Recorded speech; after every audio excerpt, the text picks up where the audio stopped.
and welcome to Metal Talk, Jackie Chambers. Thank you for joining us here. Welcome. It's good to be here. Thanks.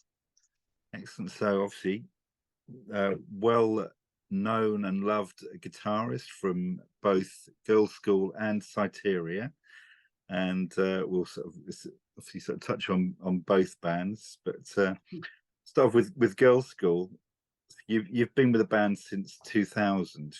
Well, 99, technically. I mean, it was 99 I joined. 99, sorry, 24 99. years. Yeah. 24 years now. Still the new girl, but 24 years. Yeah. It's incredible, isn't it? Consider that I know they formed, well, Kim formed Painted Lady in 75, and then they became Girlschool in 78. The longest running female rock band in the world. It must be fairly incredible. You've been such a big part of that. Well, it's 45 years this year. We're literally celebrating our 45th year. So, I mean, like now I'm 24 years in. It's like I've done more than half. It's crazy when I think back. I think when I first joined, I thought, I'll be a bit of a laugh this for a couple of years. And here I am 24 years later on. And I think Denise and Kim never thought they'd be together all this time, 45 years. It's a long time, isn't it? Yeah, absolutely. I know there's most of our audience wouldn't even born. Obviously there's the new box set that's come out, which is brilliant. And I had a friend come over today and showed me that. Yeah.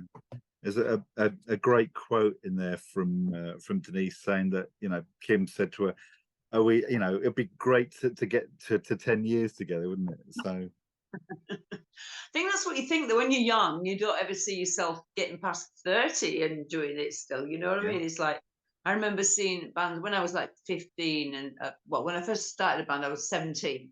And I looked at people in bands when they were 30. I thought, oh, I won't be doing that when I'm 30. It's too old. Now here I go. I'm nearly 60.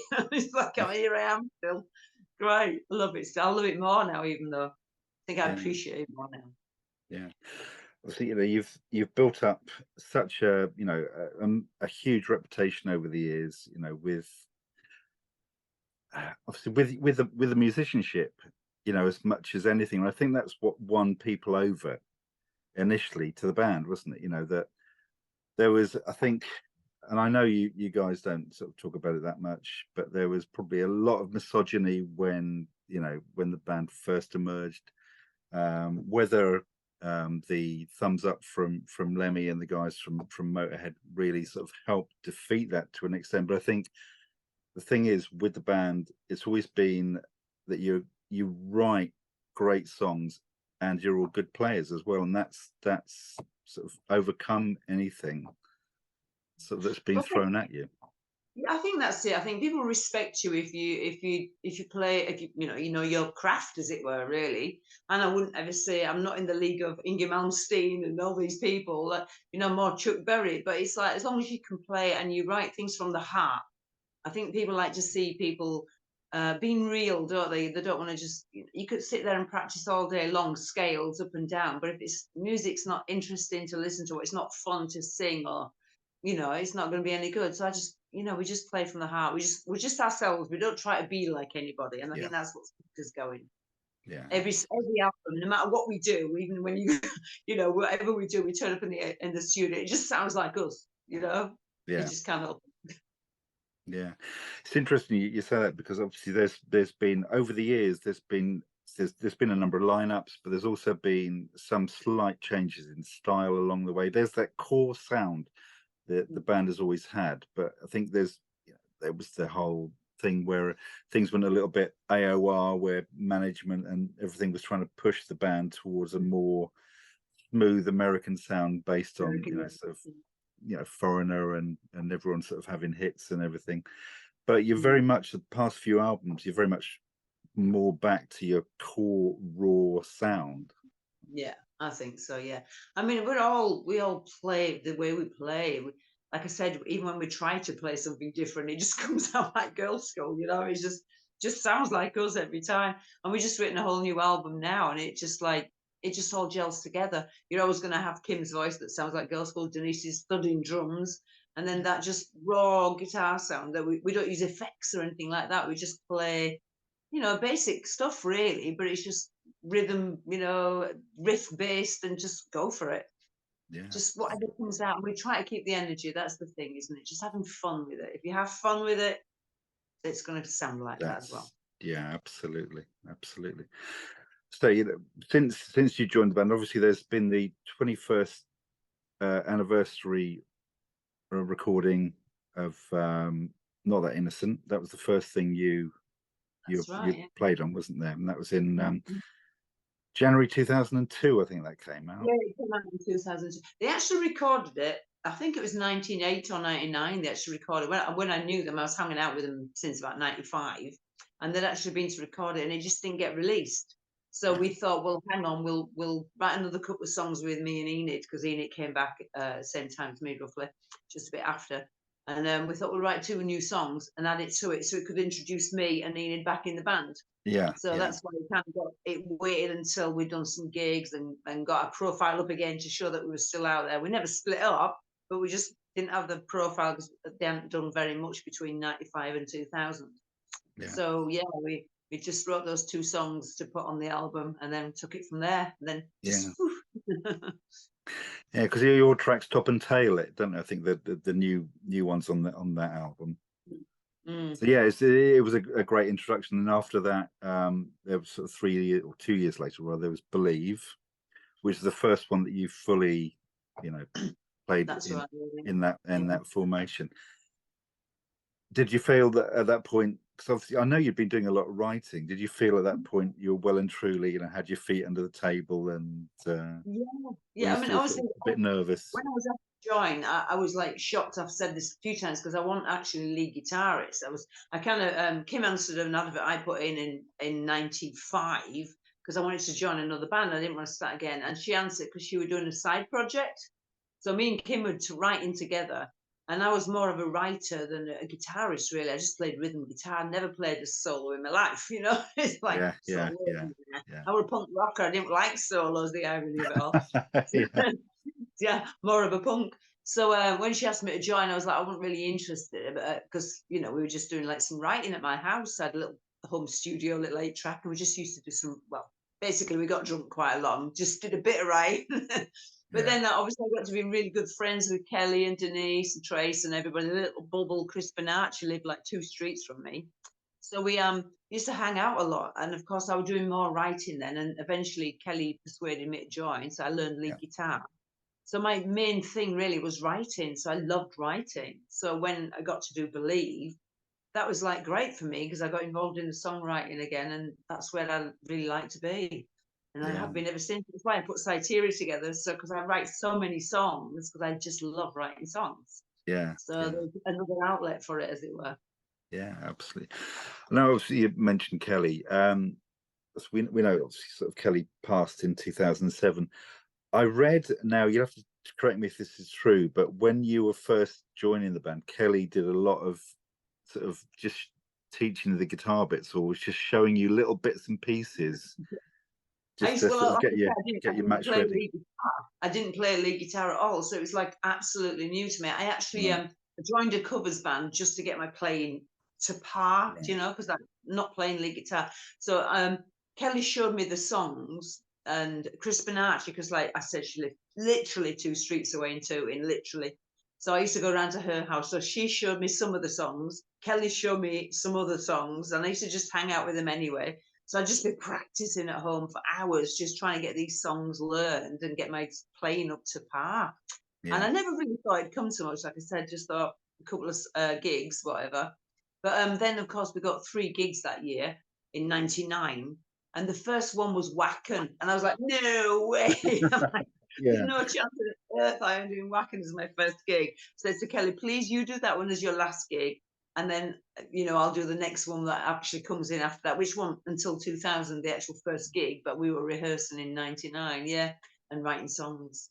So, that's how it kind of came about. So she was just teaching me the songs, just hanging out. And we just used to get drunk all the time. We just had parties, really. It wasn't really any work involved when we were together. She just showed me what she remembered. Because a lot of times she'd be like, how did this one go? dig, It's dig out quite the funny. dig out the old recordings to listen to it again. Yeah. She was sat there going, and she'd be sitting there playing. We sat, Denise was next to us, and I'd be there with my little dictaphone type thing, recording what she was playing. And she'd be going, Denise, you're speeding up again. On the recording, I've got all these mini discs of a complaining. It's like, I never knew this one was this fast. It's bizarre when I listen back to them now that I learned them like that. I'm surprised I learned them like that, really. But yeah, so it's just a lot of practicing, and just I used to love hanging out with Kelly and Denise and Yeah, Chris. It was good fun, good days. That's yeah, about I know. 90. Yeah, it must have been so hard for you, and and I know, it was felt throughout the community, with the loss of Kelly. Yeah, big loss. But Legacy, the album that came following that, there's the lovely track, that it pays tribute to her in Legend.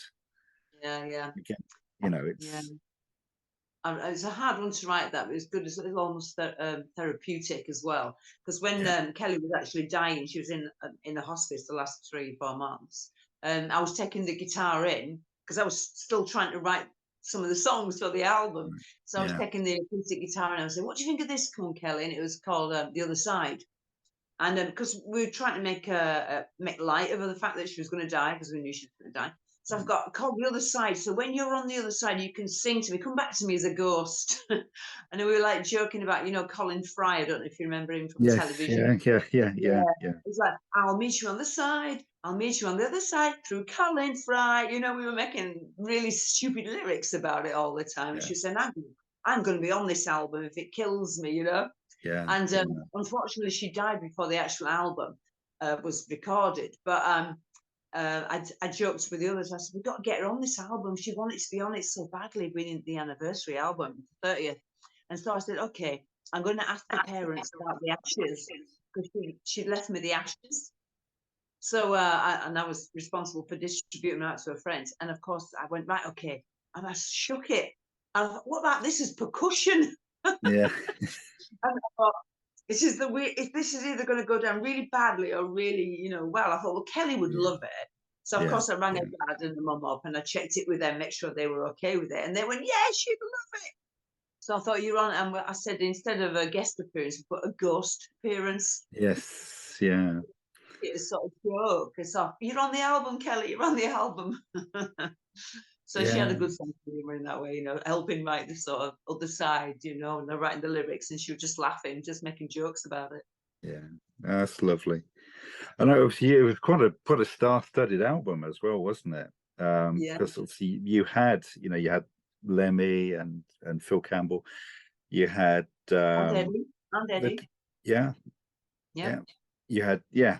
You had the guys from Twisted Sister on it. You had Mr. Iommi and Mr. Dio as well. So Absolutely. Yeah. Yeah. And that, of course, Nick, not Nick, Neil Merrick. Neil Merrick. yes, yeah, Neil Neil, Merrick. yeah, Yeah. yeah, Amazing. I mean, it was a really good fun album to put together. It really was. I mean, although it was a hard time because that was kind of there's a lot of emotions at the time, which I think yeah, came out in the music with yeah, Kelly not being long gone. But I can think it came out in the music. Like a few songs were obviously about her, and all these people coming and playing is amazing. Really, it's great fun to do, yeah. especially with Lemmy putting the triangle on at the end. Yeah.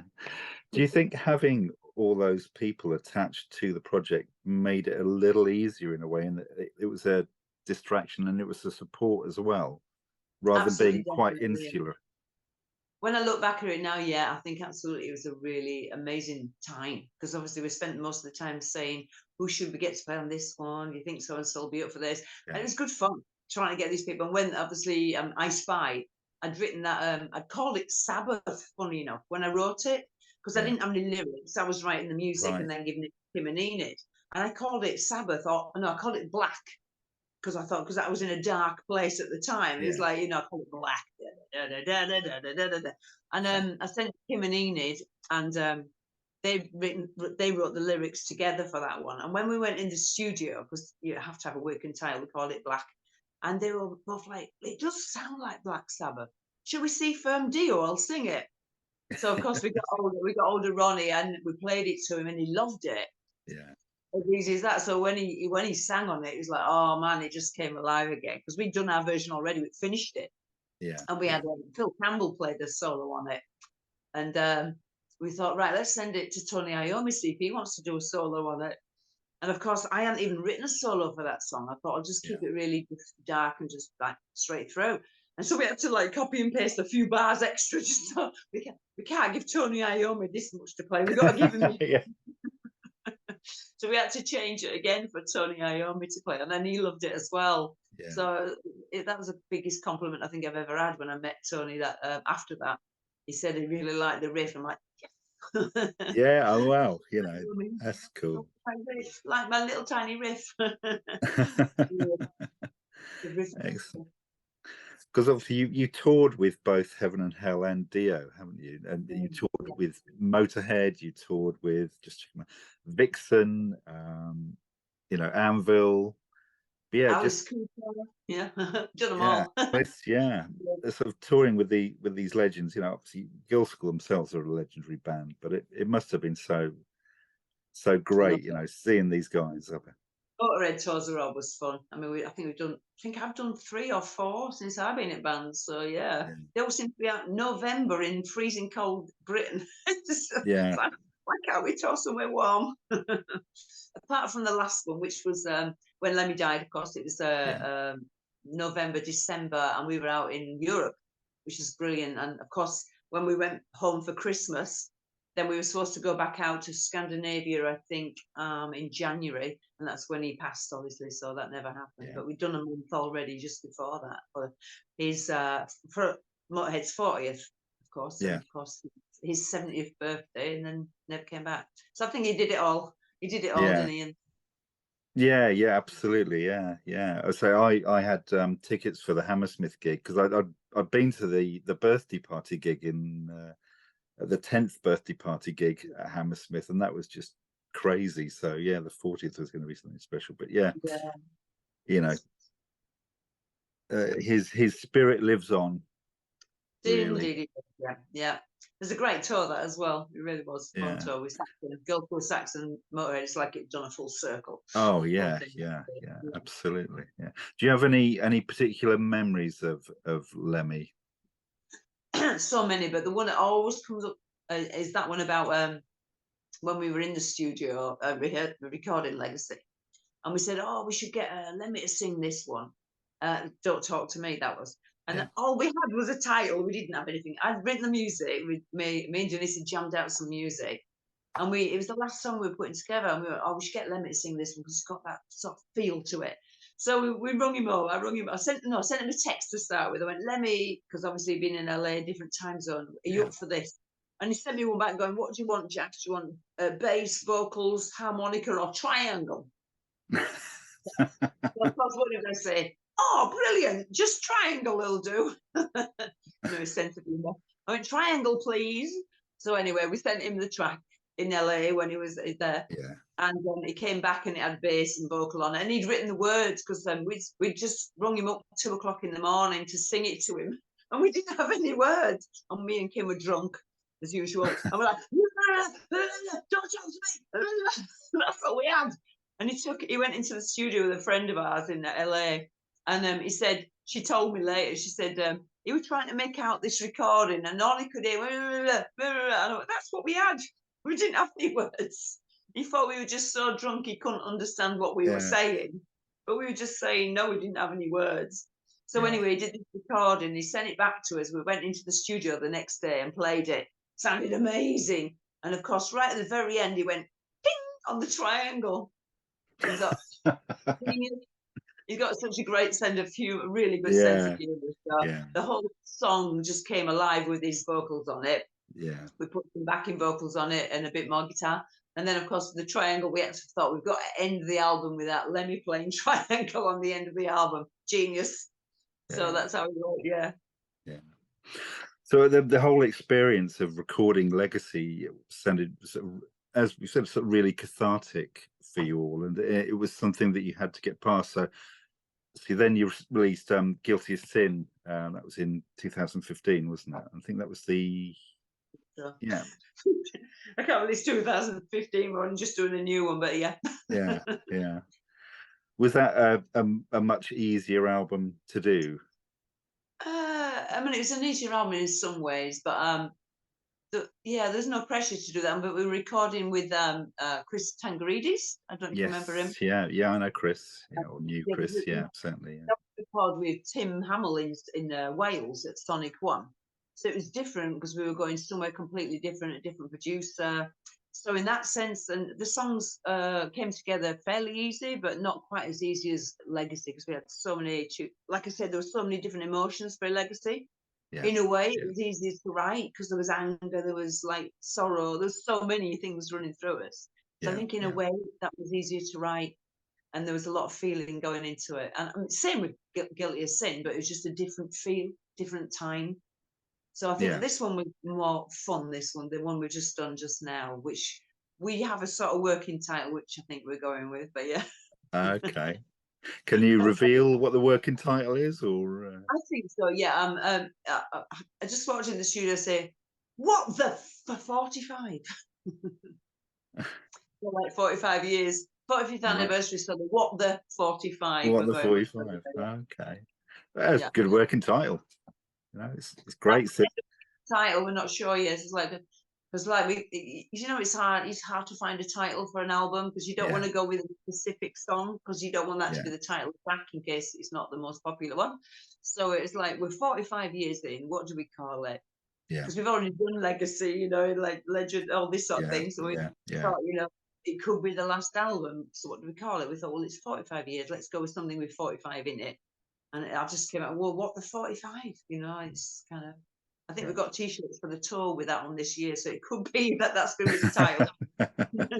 Well, you say, sort of it could be the last album, but when you've got Kim and when you've got Kim and Denise saying, "Is it going to last 10 years?" And here we are, all this time Exactly. later, you can never tell, We can thought you? we thought Legend was going to be Legacy. Sorry, Legacy was going to be the last album. We like, well, this is our legacy, and it's Legacy to Kelly, and we thought that was going to be it.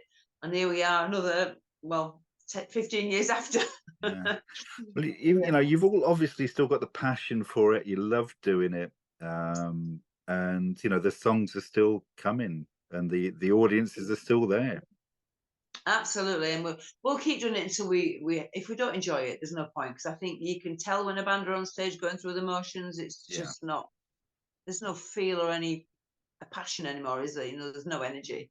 And if you get to that point, I think I'd quit. I think if I really want to enjoy it anymore, anyway. So, I mean, yeah, I love playing live. That's why I started another band.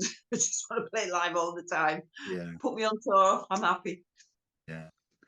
So with the with touring, obviously you've got a tour that starts on Friday, and I'm Mhm. going to be along on the Camden date to see you all, which I Right. can't wait because you've got a great support, or great. It's a great great lot of bands on. You've got yourselves, you've got Alcatrazz, and my old mate, Mr. Riddles in Yeah, Titan. Mr. Wilson, So yeah, yeah, it's going yeah. to be a real Again. treat for everyone. Yeah, it's going to be good fun that one. I think. Yeah. Yeah, Yeah, London, getting to play a London gig, which was put off for COVID in 19, that one. So we should yeah, have done that one when everybody else got COVID. yeah.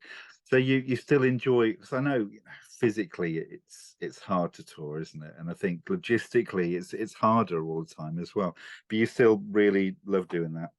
I do still love it. I mean, it is a lot more taxing on the body now we're getting older. I mean, we used to party all the time and party hard. I mean, we weren't Yeah, going to bed earlier than 4 o'clock. We'd still be up at, whatever time we had to go, 9 o'clock.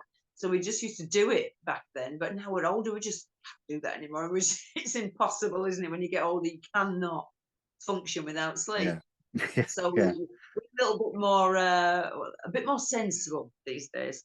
yeah. I mean, I quit drinking about 7 years ago now. So Right. for me, I enjoy it more now because I can remember it. Yeah, It's all good. yeah, So yeah, we do. I mean, it's hard work because the traveling sometimes is in Britain. It's not so bad because the travels aren't as long. But when yeah, you like playing in like America, and we did a lot of traveling on the European tour last year. That was a lot of traveling. We did like 6, 7 hour days, and then you're going on stage 10 o'clock at yeah, night and 11 o'clock at night. So that's when it's really taxing, yeah. and you don't get to eat that healthy because you're eating in service stations. So it takes its toll, and of course Sunday. When there's 14 people, somebody's bound to get a cold, so then a load of other people get it. So it gets Yeah. harder as you go on because somebody gets ill. But yeah, we're used to it, so we're kind of hardened to it now, I think. Yeah, I would say, and you are constantly touring, aren't you, as a band? As you say, the States, Europe Yeah, particularly, and you carry on playing Wacken as mentioned earlier on, all these huge festivals, yeah, um, fun. and still there's such a huge appetite for the band there. So it must be lovely to see thousands upon Amazing. thousands of people in front of you, just It's going incredible. nuts. Yeah. Every time anybody turns up, oh wow, they still want to see us. It's great. Of course, we love doing gigs. I mean, I think my favourite place. What would my favourite place be? I mean, I love Germany. Germany is just a mental. They love Yeah, rock out. yeah.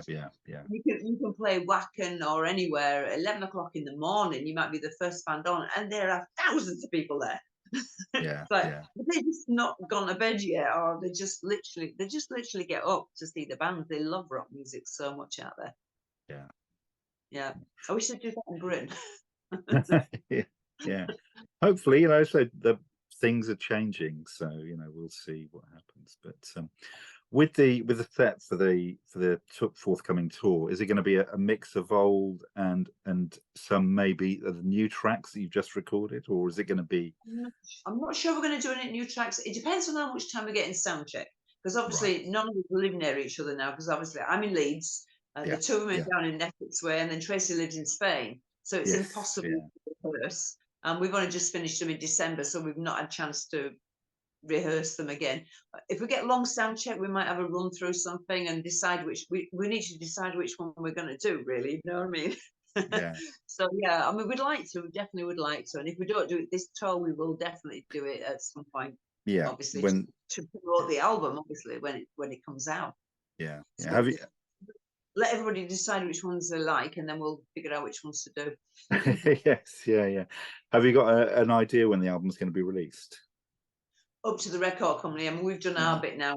The music's finished in December. We finished it right. mid-December. So that gets Yeah, handed over now to the record company, and the rest is down to them, really. I yeah, suppose they pick a date for it to be released, and when the cover and all the usual artwork and everything's done and promotion, whatever, then it comes out. yeah, yeah. Yeah. You say obviously you yourself have been incredibly busy also with Syteria. I think you said that you've just recorded a new Syteria album as well. Oh no, we're just about to, we released a Just about to, kickback last night, like a crowdfunder last night. So anybody right. wants to play, get on there. It came out last night. Okay. But it's we've done some recordings like singles for the last year, because when COVID came, we just released an album, so it got messed up because I were out on tour with Girlschool. I was going to go home for 3 days and go straight back out on tour with Siteria, and I think we did 4 or 5 gigs to promote the album, and then COVID hit. So this time we decided, in case something like that happens again, because we wasted all that money, all these promotion things, and we couldn't do the gigs. So we decided to do singles last year. So we released Yeah. 3 singles last year. So they're ready for the new album. And we're going to do another 8 or 9 tracks in March. So when I get back from Girlschool tour, I've got a couple of weeks, rehearse some new stuff, and then go into the studio to record a new album for Yeah. Siteria. So yeah, I'm not going to be not busy this year, am I? Yeah, so then we'll hopefully go out on tour, do some gigs with Syteria as well, which usually fits in between what I'm doing with Yeah. Girlschool, or it has done so far. Obviously, the first, there's been 2 Syteria albums so far, hasn't there? There's been Rantobot, which was a Round to great, yeah. great debut, and I think it was a real surprise for people. They weren't quite sure what to expect, but it's it is a very quite a punky sort of Well, style, quite sort of that is my roots, really, though. Yeah, I mean, I yeah, come from a punk background, like I was saying earlier, so it's just what songs I'd written. A couple of them were put forward for like high school, and a woman I think were put forward for girls' school, but they didn't make it on the album because obviously not heavy-ish enough. yeah, I wanted to do something different. I mean, there's no point in doing 2 girls' schools, is there? You might as yeah, well. yeah. There's no Oh, point. absolutely. When I did Siteria, I just thought, well, we'll go for a different feel. So it's more like it's like rock pop, I suppose I call it. I call it pop. Yeah, fits, Yeah. and it's got a bit of punk pop in it as well, I suppose, the little elements of punk in there. But we go for the 4-part harmonies, so it's completely different to Girls' School because we don't really do many harmonies in Girls' School. So yeah, totally different. Yeah, there's a lot more sort of social commentary, isn't there, on the Syteria material? Yeah, yeah, yeah. I get to rant a lot. Yeah, yeah, Which hence the album title. I think I've mellowed a little bit over the years. yeah, It's all this meditation I do. I think I've mellowed a lot. yeah. But I mean, Reflection was more reflective, as you can hear by the lyrics, and this one, and the other guys are writing more in this one. So there's like quite a mixture on this next album. I think it'll shock a few people because there's different kinds of writing in this. Yeah. Yeah, so it's gonna be good. Yeah, I think you always have to develop as a band, don't you? And I say with Side Project, it's got your punky feel, but it's also with more people getting involved in the writing, things are naturally going to change, and have that development. Like you say, that you develop, don't you? You develop together. We've been together six years now, so we're Steph 3 years, so yeah, it's all good. It definitely works. It sounds like Siteria still, but again, a different sort of style album again. Yeah. Hopefully I think people will like it. They've liked Hit Me, Force for Peace, and Monsters, so it's going in that vein. Yeah. And with Syteria, is it the material's more punky? As you say, it's sort of pop punk. Some of it, the subjects that you touch on are more serious than maybe what you might do with Girls' School. But is it, in a way, without taking anything away from either side, is it an easier thing to do, a more relaxed thing to do with recording with Syteria and playing with Syteria than Girls' School, because you're aware of the legacy of Girls' School, and with Syteria you're forging your own sort of identity? I don't really think about it, really. I don't really ever worry about things like that. I just go out there and play. Yes, I mean, if people like us, they like us. If they don't, they don't. I mean, not everybody like the Beatles, so people aren't going to like you, or people are going to like you. Same with both bands. If people come to see us and support us, I love it. It's fantastic, and thank you. But if they don't, then each to their own, isn't it? Different kinds of music for everybody, really. Yeah. I just enjoy doing it, and if people enjoy listening to it, then it makes me write more. Yeah. And that's what drives every musician on as well. If you see people in the audience singing your songs, that's just the best feeling in the world. Yeah. I love that feeling. Well, I said with the tour kicking off on Friday, hopefully there'll be several hundred people every night singing your songs. I think people got desperate for music, didn't they? People got desperate after lockdown. Yeah. Kick it down. After lockdown, people got really, really desperate for music, first of all. So I'm hoping that people will come out. I think London's pretty much sold out, isn't it? As far as I know. Yeah, that's good. It's good news. Yeah. I like doing that one. It's good venue. Like I say, it's a great package for the tour. I'm really looking forward to seeing it. Really looking forward to hearing the new album. Hopefully, so am I. Yeah. I was going to say, thank you so much for your time, Jackie. It's been lovely talking to you, and we'll see you out on the road. And here's to the next 45 years. Yeah, there you go. That'd be something to tell Kim and Denise. Can you imagine? 999 emergency might be literal 999. It'll be fun. It'll be fun however long it lasts. We'll make it fun. Yeah, absolutely. Thank you again. Cheers. Thank you. See you out there. Yeah.